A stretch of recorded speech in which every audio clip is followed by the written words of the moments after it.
ఐగుప్తు దేశంలో నుంచి ప్రత్యేకించబడినటువంటి దేవుని రాజ్యం ఇశ్రాయేలుతో ప్రారంభించబడింది. ఆ రాజ్యము యూదా రాజు చివరి రాజుతో అంతమైపోయి అది బబులోను దేశానికి వెళ్ళిపోయింది. రాజ్యం మీకు ఫుల్ స్టాప్ అయిపోయింది. ఇక ఎవరు కూడా రాజుగా ఉండటానికి లేదు అని చెప్పేశాడు ఇర్మియా గ్రంథంలో. అయితే దేవుడు దావీదుకు వాగ్దానం చేసిన దానిని బట్టి ఈ రెండు రాజ్యాలను మరలా ఒకటి చేసి ఒక రాజుని చేస్తానని వాగ్దానం చేసిన దానిని బట్టి మరలా తిరిగి మరొక రాజ్యాన్ని గురించినటువంటి ఎన్నో వాగ్దానాలు ఉన్నాయి. వాటిలో దానియేలు చెప్పిన విషయం ఏంటంటే ఆ రాజ్యం ఎప్పుడు వస్తుంది అని అంటే రాజుల కాలంలో వస్తుంది, అది కూడా రోమా రాజుల కాలంలో వస్తుంది అని చెప్పాడు. ఇప్పుడు రోమా రాజులు లేరు, వాళ్ళ ప్రభుత్వం లేదు. యేసుక్రీస్తు వారు వచ్చిన మొదటి శతాబ్దంలోనే రోమీల యొక్క ప్రభుత్వము రోమా రాజుల కాలం ఉంది. కాబట్టి వస్తే గిస్తే ఆ రాజ్యం అనేది అప్పుడే రావాలి. బైబిల్ ప్రకారంగా దేవుడు అబద్ధమాడడు, యేసుక్రీస్తు వారు కూడా అబద్ధం ఆడడని 2 కొరింథీ 1:19 చాలాసార్లు మనం చూసాం. పైగా యేసుక్రీస్తు వారు మనకిచ్చిన సూచన ఏంటంటే దేవుని రాజ్యం అనేది బలంగా వచ్చేంత వరకు ఇక్కడ ఉన్న వారిలో కొద్ది మంది అయినా అప్పటి వరకు ఉంటారు అనే విషయాన్ని చెప్పారు. కాబట్టి ఇంకా దేవునికి రాజ్యం రాలేదు అని గనక మనం అనుకుంటే ఎప్పటి వరకు వాళ్ళు బ్రతికుండాలి. కాబట్టి వాళ్ళు ఎవరు లేరు, కాబట్టి వాళ్ళందరూ కూడా చనిపోయారు. కాబట్టి వాళ్ళు ఉన్నప్పుడే ఆ రాజ్యం రావాలి. లేకపోతే యేసుక్రీస్తు వారు అబద్ధికుడవుతాడు. యేసుక్రీస్తు వారిని మనము అబద్ధికులను చేస్తున్నాం. ఎందుకని? మీలో కొద్దిమంది ఉన్నప్పుడే రాజ్యం వచ్చిందని చెప్పిన ఆయన అందరూ చనిపోయారు, ఇంకా రాజ్యం రాలేదు. చాలామంది ఈ రోజున మతోన్మాదులు దీని గురించిన వారి యొక్క వాదోపవాదాలు. యేసుక్రీస్తు వారు ఎప్పుడో రాజ్యం గురించి ఆయన మరి చెప్పాడు, ఇంకా రాలేదని. ఆ వేద వ్యాస్ IAS అని ఒక ఆయన పుస్తకాలు రాస్తాడు. ఆయన తన యొక్క పుస్తకంలో ఆయన కోర్టుకే వేసాడు బైబిల్ మీద. ఏమన్నా తెలుసా? దేవుని రాజ్యం వచ్చిందని ఎప్పుడో చెప్పారు, ఇంకా దేవునికి రాజ్యం రాలేదు, బైబిల్ అబద్ధమని కోర్టుకేస్తే దానికి ఎవరు క్లారిఫికేషన్ ఇవ్వకపోవటం వలన కోర్టు కొట్టివేయబడింది. ఆయన గెలిచాడు. ఎందుకని? మరి ఇంతమంది క్రైస్తవులు ఉన్నారు కదా, ఇంతమంది బోధకులు ఉన్నారు కదా, దేవునికి రాజ్యం అంటే ఎవరికి అర్థం అవట్లా. ఇంకా ఎప్పుడో వచ్చింది, క్రీస్తు యొక్క 2వ రాకడలోనే రాజ్యం వచ్చింది. అదే 1000 ఏళ్ల అబ్బబ్బా ఎంత ఆలోచన అండి. 1000 ఏళ్ల పరిపాలన అంట. 1000 ఏళ్ల పరిపాలన గురించి బైబిల్ అసలు ఎక్కడుందండి? ప్రజెంట్ దేవునికి రాజ్యాన్ని గురించిన విషయంలో చాలా మందికి అపోహలు ఏంటంటే యేసుక్రీస్తు వారి 2వ రాకడలోనే దేవునికి రాజ్యం అనేది ప్రారంభించబడుతుంది అని. అర్థమైందండి? యేసుక్రీస్తు వారు చెప్పినట్లుగా మొదటి శతాబ్దంలోనే రోమీల కాలంలోనే తన యొక్క శిష్యులలో కొద్దిమంది బ్రతుకున్నప్పుడే దేవునికి రాజ్యం అనేది రావాలి. మరి వచ్చిందా? ఎప్పుడు, ఎక్కడ, ఎలా, ఎవరి ద్వారా? దేవునికి రాజ్యం వచ్చే ముందు యేసుక్రీస్తు వారు ఆ రాజ్యానికి సంబంధించినటువంటి కొన్ని విషయాలతోనూ వారితో మాట్లాడుతూ దానికి సంబంధించిన కొంత గ్రౌండ్ వర్క్ యేసుక్రీస్తు వారు చేస్తూ వచ్చారు. ఇల్లు ఓపెనింగ్ అనేది అవ్వకముందు ఆ ఇంటికి సంబంధించినటువంటి వస్తువులను ఏ రీతిగా సిద్ధపరుస్తారో అలాగే యేసుక్రీస్తు వారు దేవుని రాజ్యం అనేది ఇంకా ఓపెన్ అవ్వకముందే దానికి సంబంధించినటువంటి కొన్ని పనులైన ఎలా ఏ రీతిగా ప్రారంభించారో మనం ఇప్పుడు చూసి ముందుకెళ్దాం. లూకాసు సువార్తకి వెళ్దాం. 17వ అధ్యాయం 20. దేవుని రాజ్యం ఎప్పుడు వచ్చునని పరిసయ్యులు అడిగినప్పుడు ఆయన దేవుని రాజ్యం అనేది ప్రత్యక్షంగా రాదు, ఇదిగో దేవుని రాజ్యం మీ మధ్యనే ఉన్నది కనుక ఇదిగో అక్కడుంది ఇక్కడుందని చెప్ప వీలు పడదని వారికి ఉత్తరం ఇచ్చెను. రాజ్యము ఇప్పుడు అంటే అది కంటికి కనిపించేది కాదు, ప్రత్యక్షముగా కనిపించేది కాదు. అది ఒక పాయింట్ మీకు అర్థం అవ్వాలి. ఇప్పుడు పిలాతు అడుగుతాడు, అడిగిన దానికి యేసుక్రీస్తు చెప్పిన ఆన్సర్ ఏంటంటే, నా రాజ్యము ఇహలోక సంబంధమైనది కాదు అని చెప్పాడు. అంటే ఇహలోకముగా ఒక సింహాసనం వేసుకుని కూర్చుని పరిపాలించేటువంటి రాజ్యము కాదన్నది, కంటికి కనిపించేది కాదు ఇది. అంటే దావీదు యొక్క వంశీకులందరూ, దావీదు యొక్క సంతానం అంతా కూడా పరిపాలించిన పరిపాలన లాంటిది కాదు నాది. వాళ్ళ పరిపాలన శరీరాల మీద పరిపాలించారు, నా పరిపాలన ఆత్మల మీద ఉంటుంది. కాబట్టి ఆత్మ కనిపించదు, కాబట్టి ఆత్మల పరిపాలన కూడా కనిపించదు. వాళ్ళు శరీరాల మీద పరిపాలన చేశారు కాబట్టి వారి పరిపాలన కనిపించింది. కానీ నా పరిపాలన ఆత్మల మీద, దావీదు సింహాసనం మీద కూర్చుండి ఈ పరిపాలన ప్రత్యక్షమైన, ఇది అందరికీ కనిపించేది కాదు, ఇది ప్రత్యక్షంగా రాదు. ఇది దేవుని రాజ్యం ఎప్పుడు వచ్చునని పరిచయులు ఆయనను అడిగినప్పుడు ఆయన దేవునికి రాజ్యం ప్రత్యక్షం ఏమీ రాదు, ఇదిగో అక్కడుంది ఇక్కడుందని చెప్పడం. ఇప్పుడు భారతదేశానికైతే హద్దులు సరిహద్దులు ఎల్లలు ఉంటాయి, కానీ దేవునికి రాజ్యానికి ఎల్లలు హద్దులు సరిహద్దులు ఉండవు. భూమండలం అంతా విస్తరించింది అది. కాబట్టి ఇక్కడ అక్కడని చెప్పలేం. దేవునికి రాజ్యం అనేది అసలు మీ మధ్య ఉందన్నాడు. అంటే ఏంటి దానికి అర్థం అంటే, రాజ్యం అనేది ఒకళ్ళ నుంచి మరొకరికి అది షిఫ్ట్ అవుతుంది. ఒక అధికారం నుంచి మరొక అధికారానికి షిఫ్ట్ అవ్వటమే. ఇప్పుడు ఒకప్పుడు మనం అందరం కూడా జగన్ రాజ్యంలో, జగన్ అధికారం కింద, జగన్ పరిపాలన కింద మనం ఉన్నాం. అంటే మీకు అర్థం అవటానికి నేను మీకు చెప్తున్నాను. ఒకప్పుడు మనం అందరం కూడా జగన్ రాజ్యంలో, జగన్ పరిపాలనలో, జగనీక అధికారం క్రింద మనం అందరం ఉన్నాం. ఆ తర్వాత ఏమైంది, జగన్ రాజ్యం, జగనీక అధికారం నుండి చంద్రబాబు యొక్క అధికారం క్రిందకు మనం వెళ్ళిపోయాం. Very simple. జగనీక రాజ్యం నుంచి, జగనీక అధికారం నుండి చంద్రబాబు యొక్క రాజ్యంలోనికి, చంద్రబాబు యొక్క అధికారంలోనికి ఎలా మనం షిఫ్ట్ అయ్యామో, వచ్చామో, అలాగనని ఒకప్పుడు మనం అందరం కూడా సాతానిక రాజ్యంలో ఉన్నామని సాతాన యేసుక్రీస్తు వారితో చెప్పాడు. ఈ రాజ్యం అంతా నా గిఫ్ట్లో ఉందని యేసుక్రీస్తు వారి యొక్క ఉపవాసం అప్పుడే చెప్పాడు వాడు. ఈ రాజ్యం అంతా వీళ్ళందరూ నా గ్రిప్పులో ఉన్నారని. అంటే ప్రతి మనిషి సాతానిక రాజ్యం క్రింద, సాతానిక అధికారం క్రింద ఉన్నారు. కాబట్టి ఆ సాతానిక అధికారం నుంచి దేవునిక అధికారం క్రిందకి, దేవునిక అధికారంలోకి, దేవునిక రాజ్యంలోనికి రావటమే. అది కంటికి కనిపించదు. అది జగనిక రాజ్యము నుంచి చంద్రబాబు యొక్క రాజ్యంలోనికి మనం వచ్చాం. ఈ అధికారం ఎక్కడి నుంచి వచ్చింది, ఈ రాజ్యం ఎక్కడి నుంచి వచ్చింది? ఎక్కడి నుంచో రాలా, ప్రజలే అధికారం ఇచ్చారు.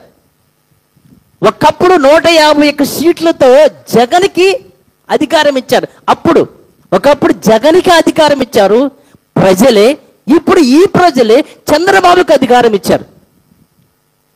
రాజ్యం అనేది, అధికారం అనేది ఎక్కడి నుంచో రాదు, ప్రజల నుండే వస్తుంది అని కనుక మీకు అర్థమైతే, అలాగే రాజ్యం అనేది ఎక్కడి నుంచో రాదని చెప్పాడు యేసుక్రీస్తు వారు. అంటే ఒక అధికారం నుంచి, సాతానిక అధికారం నుంచి మరొక దేవునిక అధికారంలోనికి, దేవునిక రాజ్యంలోనికి మనం రావటమే. దేవునిక రాజ్యంలోనికి మనం వచ్చినట్లు అనే విషయాన్ని ఇక్కడ యేసుక్రీస్తు మనకి తెలియపరుస్తూ వచ్చాడు. సాతానిక రాజ్యము అంతమవుతూ దేవునిక రాజ్యము ప్రారంభమవుతుంది అనటానికి మరొక ఎగ్జాంపుల్ యేసుక్రీస్తు వారు చెప్పారు. అది కూడా చూద్దాం. మత్తయి సువార్త 12వ అధ్యాయము. అంటే ప్రారంభ శతాబ్దంలోనే దేవునిక రాజ్యం రావాలి కాబట్టి దానికి సంబంధించిన కొన్ని సూచనలు యేసుక్రీస్తు వారు చెప్పారు.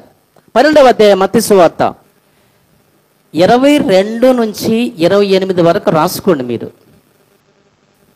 మత్తయి సువార్త 12వ అధ్యాయము 22 నుంచి 28 వరకు రాసుకోవాలి మీరు.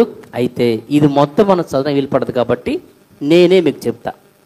ఏంటంటే యేసుక్రీస్తు వారు అద్భుతాలు చేస్తూ స్వస్థతలు చేస్తూ దెయ్యాల చేత పీడించబడుతున్న వారిని అందరినీ చాలామందిని ఆయన దెయ్యాల శక్తులతో దెయ్యాల చేత పీడించబడుతున్న వారందరినీ యేసుక్రీస్తు వారు విడిపిస్తూ వచ్చాడు. అర్థమైందండి? సో ఈ కార్యక్రమం అంతా కూడా చేస్తూ ఆయన ఏం చెప్పాడంటే 28 చూద్దాం. దేవుని ఆత్మ వలన నేను దెయ్యములను వెళ్ళగొట్టుచున్న ఎడల నిశ్చయముగా దేవుని రాజ్యము మీ యొద్దకు వచ్చి ఉన్నది. అంటే దెయ్యాలను దేవ శక్తులను పీడిస్తున్న వారందరిని కూడా నేను ఏం చేస్తానంటే ఓడిస్తున్నా, నా కాళ్ళ కింద తొక్కేస్తున్నా. అంటే వాడి రాజ్యము ఫుల్ స్టాప్ పడుతుంది, నాశనం అవుతుంది, దేవునికి రాజ్యము ప్రారంభం అవుతుంది అనటానికి సూచనలే ఇదిగో నేను దెయ్యాలు వెళ్ళగొడుతున్నానుగా అని చెప్పాడు యేసుక్రీస్తు వారు. దెయ్యాలు వెళ్ళగొడుతున్నాను కాబట్టి మీకు ఏమర్థం అవ్వాలి? సాతానిక రాజ్యం దైవిక రాజ్యానికి అంతం కలుగుతుంది, దేవునికి రాజ్యం అనేది ప్రారంభం అవుతుంది అనే విషయాన్ని మీకు తెలియాలి ఈ విషయాల ద్వారా అని చెప్పాడు యేసుక్రీస్తు వారు. సో ఇవన్నీ ఏంటంటే రాజ్యం అనేది ఇంకా ప్రారంభించబడక ముందే దానికోసం యేసుక్రీస్తు వారు మొత్తమైన సిద్ధపరుస్తున్నారు, ప్రిపేర్ చేస్తూ ఉన్నారు. అయితే ఈ రాజ్యం ఎప్పుడు ఎక్కడ ఎలా ప్రారంభించబడిందంటే రాజ్యము ప్రారంభించబడే విషయాన్ని కూడా యేసుక్రీస్తు వారు చెప్పాడు. అది కూడా చూద్దాం. మత్తయి గారి సువార్త 16వ అధ్యాయము. అది ఎప్పుడు ప్రారంభించబడుతుందో కూడా మనం వింటాం. ఇప్పుడు 13 నుంచి కనుక చూస్తే బాగుంటుంది, కానీ మనకి మనం మెయిన్ పాయింట్ దగ్గర నుంచి వెళ్ళిపోదాం. మత్తయి గారి సువార్త 16వ అధ్యాయం 18 చూద్దాం. మరియు నీవు పేతురువు, ఈ బండ మీద నా సంఘమును కట్టుదును, పాతాళలోక ద్వారములు దాని ఎదుట నిలవనేరవని నేను నీతో చెప్పుచున్నాను. పరలోక రాజ్యము ఇక తాళపు చెవులు నీకిచ్చేదను. అంటే పరలోక రాజ్యాన్ని ఓపెన్ చేసేది నువ్వే. ఏమండి నిజంగా నేను ఈ వాక్యాన్ని ధ్యానం చేసినప్పుడు అండి నా కళ్ళు చెమ్మగిలిని. మీరు నమ్మండి లేదు. ఎందుకు నా కళ్ళు చెమ్మగిలిని అంటే దేవుని సంకల్పంలో దేవుని మనసులో ఉన్నటువంటి రాజ్యాన్ని దావీదు గారికి దేవుడు చెబితే చాలామంది ప్రవక్తలు ఆ రాజ్యం గురించి యేసుక్రీస్తు వారు వచ్చి ఆ రాజ్యాన్ని పరిస్తే ఓపెన్ చేసేది ఎవరయ్యానంటే ఒక అనామకుడు, ఒక విద్య లేనివాడు, ఒక జాలరి, చేపలు పట్టేవాడు ఓపెన్ చేయటం అంటే అసలు ఏమైనా ఉందండి అసలు ఆ పేతురు గారు? నాకు నిన్న సాయంత్రం ఎంతసేపు ఆలోచించానంటే దీని గురించి. పేతురు ఎంత గొప్పాడయ్యా అసలు ఆయన. వామ్మో నిజంగా అండి నా మనసులో మాట ఒకసారి ఈ చర్చి నేను ఓపెన్ చేయాలనుకున్నప్పుడు మన సంఘంలో సామాన్యులు పేదవాళ్ళు ఒకరి చేత నేను ఓపెన్ చేద్దామని అనుకున్నాను. వాళ్ళు ఆ టైంకి రాలేదు కాబట్టి నేను చేయించలేకపోయాను. అంటే ఒక పెద్ద రెవరెండ్ రావాలి, బిషప్ రావాలి, రావాలి, ఇది కాదు నా మనసులో వాళ్ళ లేదప్పుడు. ఎందుకో నాకు తెలియదు. నిజంగాండి పరలోక రాజ్యాన్ని ఓపెన్ చేయటానికి దేవుని మనసులో ఉన్నటువంటి ఇక రాజ్యం దావీదుకి చెప్తే ప్రవక్తలు చాలామంది దాని గురించి మాట్లాడుతూ వస్తే యేసుక్రీస్తు దాన్ని సిద్ధపరుస్తూ వస్తే పేతురు గారికి లక్కీ ఫెలో, పేతురు లక్కీ ఫెలో, అబ్బాయి ఆ రాజ్యాన్ని ఓపెన్ చేసే బాధ్యత నీకేనని తాళపు శివలానికి ఇచ్చేసాడండి.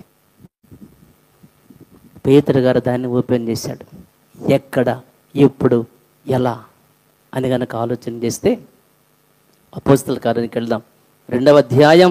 అపోస్తలందరూ కూడా మేడ గది మీద ఉండి వాళ్ళు ప్రార్థన చేసినప్పుడు వాళ్ళు అన్నప్పుడు ఏమండి దేవునికి రాజ్యము ఎలా ప్రారంభం అవుతుందనే విషయాన్ని కూడా యేసుక్రీస్తు ముందే చెప్పాడు.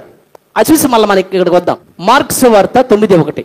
మరియు ఆయన ఆయన ఇక్కడ నిలిచి ఉన్న వారిలో కొందరు దేవుని రాజ్యము బలముతో వచ్చుట చూచే వరకు దేవునికి రాజ్యం బలముతో వస్తుందంట. దేవునికి రాజ్యం బలముతో వస్తుందంట కదండి. Note this point. ఇప్పుడు మనము అపోస్తలులు 2:2 అప్పుడు అంటే అపోస్తలులు ఉన్నప్పుడు వాళ్ళ మీదకి పరిశుద్ధాత్ముడు వచ్చిన సందర్భాన్ని పురస్కరించుకొని అప్పుడు వేగముగా వీచు బలమైన గాలి వంటి ఒక ధ్వని ఆకాశం అకస్మాత్తుగా బలమైన గాలి వంటి దేవునికి రాజ్యం ఎలా వస్తుంది? బలముతో వస్తుంది అని యేసుక్రీస్తు వారు చెప్పారు కదా. సో పెంతెకొస్తు అనేటువంటి పండగ రోజున ఏమండి పేతురు గారి ప్రసంగము ద్వారా తనకి వాక్యము ద్వారా తాళపు చెవంటే వాక్యం అనుకుంటే తనకి వాక్యాన్ని చెప్పి ఆ రోజు పరలోక రాజ్యాన్ని ఓపెన్ చేసినప్పుడు సుమారుగా 3,000 మంది ఆ రాజ్యములోనికి ప్రవేశించారు. ఆ 3,000 మంది ప్రవేశించిన విషయాన్ని గురించి కూడా పాత నిబంధనలో ఒక ప్రవచనం ఉంది. చూద్దామా? ఎస్కేలు గ్రంథం 37వ అధ్యాయం 20వ వాక్యం చూద్దాం. దేవుని పిల్లలారా, ఇట్లుండగా చెప్పుము ప్రభువైన యెహోవా సెలవిచ్చినది ఏమనగా, ఏ అన్యజనులలో ఇశ్రాయేలీయులు చెదిరిపోయిర్రో ఆయా అన్యజనులలో నుండి వారిని రక్షించి వారు ఎచ్చటెచ్చట ఉన్నారో అచ్చటి నుండి వారిని సమకూర్చి వారు స్వదేశంలోనికి తోడుకొని వచ్చి, అబ్బా భవిష్యత్తు ప్రవచనం ఇదే. అశ్షూరీయుల దగ్గరికి కొంతమంది చెదిరిపోయారు ఇశ్రాయేలీయులు, బబులోనీయుల దగ్గరికి కొంతమంది చెదిరిపోయారు. ఆ ప్రవచనము ఇక్కడ నెరవేర్చబడుతుంది. ఇశ్రాయేలీయులు ఒకసారి ఇట్లుండగా వారికి ఇలాగ చెప్పము, ప్రభువైన యెహోవా సెలవిచ్చినదేమనగా, ఏ అన్యజనులలో ఇశ్రాయేలీయులు చెదిరిపోయిరో ఆయా అన్యజనులలో నుండి వారిని రక్షించి వారు ఎచ్చటెచ్చట ఉన్నారు అచ్చట నుండి వారిని సమకూర్చి వారు స్వదేశంలోనికి తోడుకొని వచ్చి పెంతెకొస్తు అనే పండగ రోజున ఆయా దేశాలలో వాళ్ళందరినీ తీసుకొని వచ్చి వారికి మీదట ఎన్నటికీ 2 జనములుగాను 2 రాజ్యములుగాను ఉండకున్నట్లు ఆ దేశంలో ఇశ్రాయేలు పర్వతముల మీద వారు ఏకజనముగా చేసి ఒక రాజునే. ఈ ప్రవచనము ఇప్పుడు మీరు అపోస్తలుల కార్యములు 2వ అధ్యాయము 5 గనక మీరు చూస్తే పేతురు యొక్క ప్రసంగం అప్పుడు పెంతెకొస్తు అనే పండగప్పుడు ఒకసారి చూద్దాం. 2వ అధ్యాయం 5వ వచనం అపోస్తలులు, ఆ కాలమున ఆకాశము క్రింద నుండి ప్రతి జనములో నుండి వచ్చిన భక్తిగల యూదులు యెరూషలేములో కాపురముండిరి. ఆ పెంతెకొస్తు అనే పండగ రోజున అందరూ వచ్చారు. కిందగా మనం చూస్తే సుమారుగా 17 దేశాల నుంచి 17 ప్రాంతాల నుంచి 17 భాషలు మాట్లాడేవారు అందరూ కూడా పెంతెకొస్తు అనే పండగ రోజున అక్కడ సమకూర్చబడ్డారు. అక్కడ పేతురు యొక్క ప్రసంగాన్ని బట్టి ఆ యొక్క దేశాల నుంచి వచ్చిన వాళ్ళలో చాలా మంది సుమారుగా 3,000 మంది బాప్తిసాన్ని పొంది దేవునికి రాజ్యంలో ప్రవేశించారు. పేతురు గారి ద్వారా రాజ్యం అనేది ప్రారంభించబడింది. దేవుని యొక్క పిల్లలారా, ఆ రాజ్యములో ఇక ప్రతిరోజు అనేకులు చేర్చబడుతున్నారని అదే 2వ అధ్యాయము ఆఖరి వచనములో ఆనందముతోను నిష్కపటమైన హృదయముతోను ఆహారం పుచ్చుకొనుచుండిరి. మరియు ప్రభు రక్షణ పొందుచున్న వారిని ఆనుదినము వారితో చేర్చుచుండెను. 3,000 మందితో ప్రారంభించబడ్డ దేవుని యొక్క రాజ్యము అక్కడి నుంచి రోజుకి ఈ రోజు వరకు సమకూర్చబడుతున్నారు. ఆ రాజ్యంలో ఏమి లేదండి. రాజ్యం అంటేనే సంఘం అంటేనే రాజ్యం. సింపుల్గా చెప్పాలంటే దానికి బెస్ట్ ఎగ్జాంపుల్ మీకు కావాలంటే అపోస్తలులు 28వ వచనము. ఆ వచనములో ఏముంటుందంటే, ప్రభువు తన స్వరక్తమిచ్చి సంపాదించిన తన సంఘము అని ఉంటుంది. ఇదే వాక్యాన్ని ప్రకటన గ్రంథం 5వ అధ్యాయము 9 గనక మీరు చూస్తే, ఆయన తన రక్తం ఇచ్చి సంపాదించిన రాజ్యము అని రాశాడు. రక్తం ఇచ్చి సంపాదించింది సంఘమని అపోస్తల కార్యంలో ఉంది, రక్తం ఇచ్చి సంపాదించిన రాజ్యమని ప్రకటనలో ఉంది. దీన్ని బట్టి రక్తం ఇచ్చి సంపాదించిన రాజ్యమా సంఘమా? ఒక్కటే. నేను ఈ సంఘానికి మొట్టమొదటిగా పెట్టాల్సిన పేరు ఏంటంటే, పెట్టాను ఆల్రెడీ,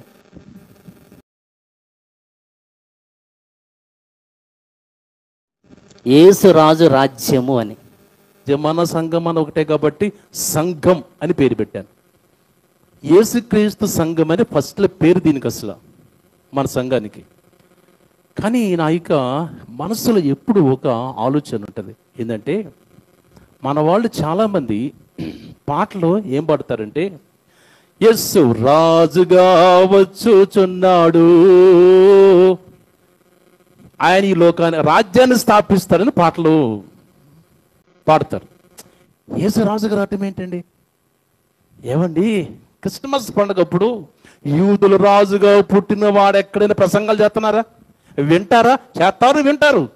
కానీ వెలగట్ల మనుషులకి ఆయన పుట్టడమే రాజుగా పుట్టాడు కదా, నీకు ఆ మాత్రం సెన్స్ ఉండదా? మరల యేసు రాజుగా వచ్చుచున్నాడు, ఈ లోక రాజ్యాన్ని స్థాపిస్తాడంటే, అందుకని ప్రజలకు యేసు రాజుగా రావటం కాదు, ఆయన ఆల్రెడీ రాజు అని పిలాతు దగ్గర చెప్పలేదు. నువ్వు రాజు? ఎస్, నేను రాజునే, మరి ఇంకా రాజుగా రావటమే నాయనా. సో ప్రజలకు తెలియటానికి యేసు క్రీస్తు అనే మాట తీసేసి రాజు అని పెట్టాను. ఎందుకని? క్రీస్తన్నా మెస్సీయన్నా రాజన్నా ఒక్కటే అర్థం. మన చర్చికి అసలు పేరు ఏంటంటే యేసుక్రీస్తు రాజ్యం. అది పోయి యేసుక్రీస్తు సంఘం అయింది, ఇప్పుడు యేసు రాజు సంఘం అయింది. ఈ యేసు రాజ్యానికి ఆయన కింగ్, రాజు అని తెలియపరచడానికి ఇది ఆయన సంఘం, ఆయన రాజ్యం, ఇది ఆయనే రాజు. యేసు రాజు. ఈ రాజ్యానికి ఆయనే రాజు కదా, ఈ సంఘానికి ఆయనే శిరస్సు కదా. ఎఫెసీ పత్రికలో ఉంటది, ఈ సంఘానికి శిరస్సు యేసుక్రీస్తు వారని. ఈ సంఘానికి హెడ్ ఆఫ్ ది డిపార్ట్మెంట్. తెలుగులో శిరస్సు అంటే, ఇంగ్లీష్లో ఏంటి? హెడ్డేనా? అంటే ఈ సంఘానికి, ఈ శరీరానికి హెడ్, శిరస్సు. ఈ సంఘానికి head of the department, Raju, king, అధిపతి, అధికారి యేసు. యేసు రాజు చర్చి, యేసు రాజు సంఘం, ఆయనకి రాజ్యం ఇది. దేవుని పిల్లలారా, మొదటి శతాబ్దంలోనే రాజ్యం వస్తే ఇంకా అప్పటి నుంచి కూడా అపోస్తలులు కానీ, ఆదికాల సంఘము కానీ, అప్పటి విశ్వాసులు కానీ, అప్పటి సేవకులు కానీ, అప్పటి కాపర్లు కానీ ఎవరు కూడా పరలోక ప్రార్థన చేయలేదు. తెలుసా మీకు?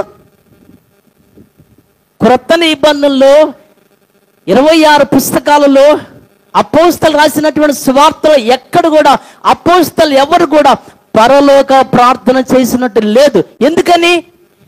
ఎందుకంటే రాజ్యము రాకముందు ప్రార్థించమని చెప్పాడు మత్తయి సువార్త 6:10 ఇంకప్పటికి రాజ్యము రాలేదు కాబట్టి రాజ్యము రావాలని ప్రార్థించమని అపోస్తలకు చెప్పాడు. ఇప్పుడు పేతురు ద్వారా రాజ్యం అనేది వచ్చింది, స్థాపించబడింది. ఇక వచ్చింది కాబట్టి ఇక వచ్చిన తర్వాత అపోస్తలులు ఎవరు, సంఘం ఎవరు కూడా దాని కొరకు ప్రార్థన చేయలేదే. ఇప్పుడు రావాల్సింది వచ్చిన తర్వాత ఇంకా రావాలని కోరుకోవడం ఎంత తప్పు? తెలంగాణ రావాలి, తెలంగాణ రావాలని స్ట్రైకులు చేశారు, బందులు చేశారు, ఉద్యమాలు చేశారు. వచ్చి 10 ఏళ్ళు అవుతుంది. ఇంకా ఉద్యమాలు చేస్తుంటే తెలంగాణ రావాలని వాళ్ళేమంటారు? అరే అబ్బాయి, వచ్చి 10 ఏళ్ళు అయిందిరా, నువ్వు ఇంకా ఉద్యమాలు చేస్తున్నావేంటి? ఇంక నువ్వు ప్రార్థనలు చేస్తున్నావేంటి? రావాల్సింది వచ్చింది కదా. రాజ్యం వచ్చి 2000 సంవత్సరాలు అయితే ఇంకా పరలోకమందున మా తండ్రి నీ రాజ్యం వచ్చుగాక, నీ రాజ్యం వచ్చుగాక. రాజ్యం వచ్చినా మనకి ముందు ఉన్నా సరే ఇంకా రావాలంటే దాన్ని ఏమంటారు? రాజ్యము మొదటి శతాబ్దంలోనే వచ్చింది కాబట్టి వాళ్ళు ఉత్తరాలు రాసేటప్పుడు పరలోక రాజ్యం రావాలని వాళ్ళు ఎవరు ప్రార్థించాల, ఉత్తరాలు రాయలేదు. ఏం రాశారు తెలుసా? కొలసీ పత్రిక 1వ అధ్యాయం 13. ఆయన మనలను అంధకార సంబంధమైన ఏమండి, దేవుడి గురించి మాట్లాడుతూ పౌలు గారు, ఆయన మనలను అంధకార సంబంధమైన మీకు చెప్పాను కదా, రాజ్యం మారటం అంటే ఒకని అధికారం నుంచి మరొక అధికారం రావటమే. అంధకార చీకటి సాతానిక సంబంధమైన అధికారంలో నుండి విడుదల చేసి తాను ప్రేమించిన తన కుమారును ఇక్క రాజ్య నివాసులనుగా చేసెను. చేస్తాడా? చేసేనా? చేస్తాడా? చేసేనా? అప్పటికే రాజ్యం వచ్చింది కాబట్టి రాజ్య నివాసులు. ఎవరి రాజ్యం? క్రీస్తు. ఇప్పుడు పరలోక రాజ్యం అన్నా దేవునిక రాజ్యం అన్నా హెబ్రీ పత్రికలో 12:22 నుంచి 24 చూస్తే జేసుల సంఘం అని, నూతన యెరూషలేము అని, దేవునిక పట్టణం అని ఎన్నో పేర్లు ఉంటాయి దీనికి. అర్థమైందండి? కాబట్టి యేసుక్రీస్తు రాజ్యం అంటే ఇక్కడ దేవుని రాజ్యమే. దేవుని రాజ్యమే. యేసుక్రీస్తు వారు ఈ లోకంలో తాను పవిత్రంగా బ్రతికి తాను చనిపోతే దేవుడు యేసుక్రీస్తు వారిని తిరిగి లేపి, ఆయనకిలాగా ఎవరు బ్రతకలేదు కాబట్టి, వాక్యానుసారంగా బ్రతికిన ఏకైక వ్యక్తి ఆయనే కాబట్టి ఆయనను లేపి ఆయన ఏం చేశాడంట, ఈ రాజ్యం దేవుని రాజ్యం మీద యేసుక్రీస్తు వారిని రాజుగా అపాయింట్ చేశాడని అపోస్తల కార్యంలో 2:36 మనం చూస్తాం. దేవుని రాజ్యం మీద రాజుగా ఎవరిని అపాయింట్ చేశాడు దేవుడు? యేసుక్రీస్తు వారిని. దేవుని రాజ్యం మీద ఒకప్పుడు దావీదును అపాయింట్ చేశాడు, ఒకప్పుడు సొలొమోనుని అపాయింట్ చేశాడు. ఇప్పుడు దేవుని రాజ్యం మీద యేసుక్రీస్తు వారిని అపాయింట్ చేశాడు కాబట్టి ఒకప్పుడు దావీదు రాజ్యం అని, సొలొమోనుకి రాజ్యం అని ఎలా అన్నారో ఇప్పుడు కూడా యేసుక్రీస్తు రాజ్యం అని మాట్లాడుకుంటున్నాం మనం. అందుకని ఇక్కడ తన కుమారుని యొక్క రాజ్య నివాసులనుగా మనలను చేసెను. రాజ్యం కోసం ఎవరు ప్రార్థన చేయలేదు, ఇంకా వచ్చేసిందిగా. ప్రకటన గ్రంథం 1వ అధ్యాయం 9. మీ సహోదరులను యేసును పట్టి కలుగు శ్రమలలోను రాజ్యములోను సహనములోను పాలివాడునైనా, రాజ్యములో నేను పాలువాడనయ్యాను అంటే అప్పటికే రాజ్యం అనేది ఉంది కాబట్టి రాజ్యములోనికి. హెబ్రీ 12వ అధ్యాయం 22 చూద్దాం. ఇవన్నీ సంఘానికి సంబంధించిన విషయాలు. సంఘం గురించి, రాజ్యం గురించి మాట్లాడుతున్నాడు. ఇప్పుడైతే సియోను కొండకును జీవము గల దేవుని పట్టణానికి అనగా పరలోకపు యెరూషలేమునకును వేవేల కొలది దూతల ఎద్దుకును పరలోకమందు వ్రాయబడి ఉన్న జ్యేష్ఠుల సంఘమునకును వారి మహోత్సవమునకును అందరి న్యాయాధిపతి అయిన దేవుని ఎద్దుకును సంపూర్ణ సిద్ధి పొందిన నీతిమంతుల ఆత్మల ఎద్దుకును క్రొత్త నిబంధనకు మధ్యవర్తి అయిన యేసు నద్దకును హేబేలు కంటే మరి శ్రేష్టముగా ప్రోక్షణక్తమునకును మీరు వచ్చి ఉన్నారు. వస్తారా? వచ్చి ఉన్నారా? ఎక్కడికి? సంఘానికి, రాజ్యానికి, దేవుని పట్టణానికి, నూతన యెరూషలేముకి, సియోను కొండకు మీరు వచ్చి ఉన్నారు, మీరు సంఘానికి వచ్చి ఉన్నారు అని చెప్పాడు. ఎంత గొప్ప బైబిల్ అండి. రాజ్యమే సంఘం, సంఘమే రాజ్యం. రాజ్యానికి మనం వచ్చాం. ఈ రాజ్యానికి రాజు ఎవరంటే యేసుక్రీస్తు వారు. ఆయన పరిపాలన ఎప్పటి వరకు ఉంటుందంటే ఈ సూర్య చంద్రులు ఉన్నంత వరకు యేసుక్రీస్తు వారు ఈ రాజ్యాన్ని పరిపాలన చేస్తాడు. సూర్య చంద్రుల కాలం అయిపోయిన తర్వాత క్రీస్తు రెండవ రాకడప్పుడు అప్పుడు ఈ రాజ్యాన్ని యేసుక్రీస్తు వారు ఏం చేస్తారంటే అలా తీసుకుని వెళ్ళిపోయి దేవునికి, అయ్యా నీ రాజ్యాన్ని నీకు అప్పగిస్తానని చెప్పేసి అప్పగిస్తాడంట. కొరింథీయులకు రాసిన మొదటి పత్రిక 15వ అధ్యాయం 24 చూద్దాం. అటు తర్వాత ఆయన సమస్తమైన ఆధిపత్యమును సమస్తమైన అధికారము, ఇది క్రీస్తు రెండవ రాకడ వచ్చినప్పుడు ఆయన ఏం చేస్తారంటే ఆయన సమస్తమైన ఆధిపత్యమును సమస్తమైన అధికారమును బలమును కొట్టివేసి తన తండ్రి అయిన దేవునికి రాజ్యము అప్పగిస్తాడు. అప్పగించును.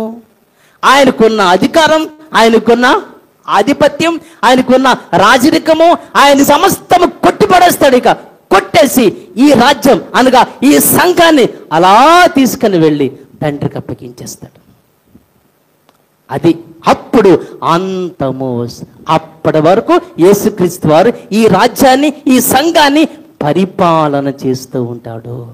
అంటే ఈ రాజ్యంలో ఉన్న వాళ్ళు మాత్రమే యేసుక్రీస్తు పరలోకాన్ని తీసుకుని పోతారంటే, ఈ రాజ్యంలో చేరాలంటే ఏం చేయాలి? ఈ రాజ్యంలోనికి మనము చేరాలంటే ఏం చేయాలంటే, యోహాను సువార్త 3వ అధ్యాయము 5 వాక్యాన్ని చూద్దాం దేవుని పిల్లలారా. యేసు ఇట్లనెను, ఒకడు నీటి మూలముగాను ఆత్మ మూలముగాను జన్మించితేనే గాని దేవుని రాజ్యంలో ప్రవేశింపలేడని మీతో ఖచ్చితంగా నిశ్చయముగా ఈ రాజ్యంలో ప్రవేశించాలంటే, యేసురాజు సంఘంలో, యేసురాజు రాజ్యంలోనికి రావాలంటే ఏం చేయాలి? ఎందుకంటే ఈ రాజ్యాన్ని, ఈ సంఘాన్ని యేసుక్రీస్తు వారు పరలోకానికి తీసుకుని పోతాడు. కాబట్టి ఈ రాజ్యంలో ప్రవేశించాలంటే, ఈ సంఘంలో ప్రవేశించాలంటే, పరలోకం వేరు, పరలోక రాజ్యం వేరు. పరలోకం అంటే దేవుడు ఉన్న దాన్ని పరలోకం అంటారు బైబిల్ ప్రకారంగా. పరలోక రాజ్యం అంటే పరలోకానికి సంబంధించిన రాజ్యం అనగా సంఘం. ఈ పరలోక రాజ్యంలో ప్రవేశించాలి, ఈ సంఘంలో ప్రవేశించాలంటే అతడు నీటి మూలమున ఆత్మ మూలమున అనగా బాప్తిసం పొందితేనే కానీ ఈ రాజ్యంలో సభ్యత్వం పొందటానికి వీల్లేదు. ఎక్కడుంది ఆ రాజ్యం? ఆ రాజ్యంలో ప్రవేశించాలంటే బాప్తిసం పొందాలి. ఆ బాప్తిసం పొందటానికి ముందు ఒకటి జరగాలి. నమ్మి బాప్తిసం పొందితేనే రాజ్యంలోనికి స్థానం. అయితే ఏమని నమ్మాలి? యేసుక్రీస్తు వారిని దేవుని కుమారుడని నమ్మి, యేసుక్రీస్తు వారిని దేవుని కుమారుడని నమ్మి బాప్తిసం పొందిన వారికి రాజ్యంలో స్థానం ఉంటుంది, సంఘంలో స్థానం ఉంటుంది. ఆ రాజ్యాన్ని, ఆ సంఘాన్ని యేసుక్రీస్తు అలా తీసుకుని పోయి పరలోకంలో తండ్రికి అప్పగించేస్తాడు. ఇది దీని యొక్క ముగింపు. దేవుని పిల్లలారా, ఆ రాజ్యంలో మీలో ఎంతమంది పాలే భాగస్తులు ఉన్నారు? పరలోక రాజ్యం అనేది, దేవునికి రాజ్యం అనేది మొదటి శతాబ్దంలోనే వచ్చింది. ఆ రాజ్యంలో ప్రవేశించిన వాళ్ళు మాత్రమే పరలోకానికి వారసులు అవుతారు అనుకుంటే ఏదా రాజ్యం? ఈ ఊర్లో చర్చలు చాలా ఉన్నాయి కదా, అవన్నీ దేవునికి రాజ్యాలేనా, దేవునికి సంఘాలేనంటే పేరు పెట్టుకున్నంత మాత్రాన ఏది కూడా దేవునికి సంఘం అయిపోదు. దేవునికి రాజ్యం, దేవునికి సంఘం అంటే దానికి కొన్ని అధిక నియమ నిబంధనలు అనుకున్నాయి. యేసుక్రీస్తు వారిని దేవుని కుమారుడిగా నమ్మి బాప్తిసం పొందినటువంటి ఆ సంఘమే దేవునికి రాజ్యం. యేసుక్రీస్తు వారిని దేవుని కుమారుడిగా ఏ సేవకుడైతే ప్రకటన చేస్తాడో ఆయనే ఆ రాజ్యానికి దేవుడు నియమించినటువంటి రాజు, యాజకుడు కదా. పేతురు తన పత్రికలో చెప్పలేదా, మనము రాజులైన యాజక సమూహం, సామంత రాజులం. ఆయన రాజు అయితే మన సామంత రాజులం. కొరింథీ పట్టణంలో ఒకే సంఘం ఉంటుంది, దేవుని సంఘం. రోమా పట్టణంలో ఒకే సంఘం ఉంటుంది, దేవునికి సంఘం. గలతీ పట్టణంలో ఒకే సంఘం ఉంటుంది, దేవునికి సంఘం. ఎఫెసీ పట్టణంలో ఒకే సంఘం ఉంటుంది, దేవునికి సంఘం, దేవునికి రాజ్యం. కొలసీ పట్టణంలో ఒకే సంఘం ఉంటుంది, దేవునికి సంఘం. తెనాలి పట్టణంలో ఒకే సంఘం, ఒకే రాజ్యం ఉంటుంది, అదే యేసురాజు సంఘం. ఈ సంఘములో నేను రాజుని, సేవకుని అని చెప్పుకోవడానికి గర్వపడుతున్నానండి. అతిశయం, నాకు అతిశయం. నాకు ఇంత గొప్ప భాగ్యాన్ని తండ్రి నాకు ఇచ్చినందుకు, ఈ ఉన్నతమైన రాజ్యంలో, సంఘంలో మీరు విశ్వాసులుగా ఉన్నందుకు గర్వపడండి దేవుని పిల్లలారా. కాబట్టి ఈ రాజ్యంలో, ఈ సంఘంలో ఎవరైతే మారు మనసు పొంది బాప్తిసం పొంది యేసు రాజు సంఘంలో చేరతారో, రండి మనమందరం దేవునికి రాజ్యంలో పాలిభాగస్తులమయ్యి ఈ రాజ్యాన్ని వ్యాప్తి చేయడానికి, విస్తరించడానికి మన వంతుగా మనం ప్రయత్నం చేద్దాం. దేవుని పిల్లలారా, దేవునికి రాజ్యం అన్నది ఎప్పుడో రాదు, ఆల్రెడీ 2000 సంవత్సరాల క్రితమే వచ్చింది. ఆ రాజ్యమే ఈ యేసురాజు సంఘం. దీనిలో ఉన్న వాళ్ళందరూ ధన్యులు. దేవుడు తన మాటలను ఆశీర్వదించను.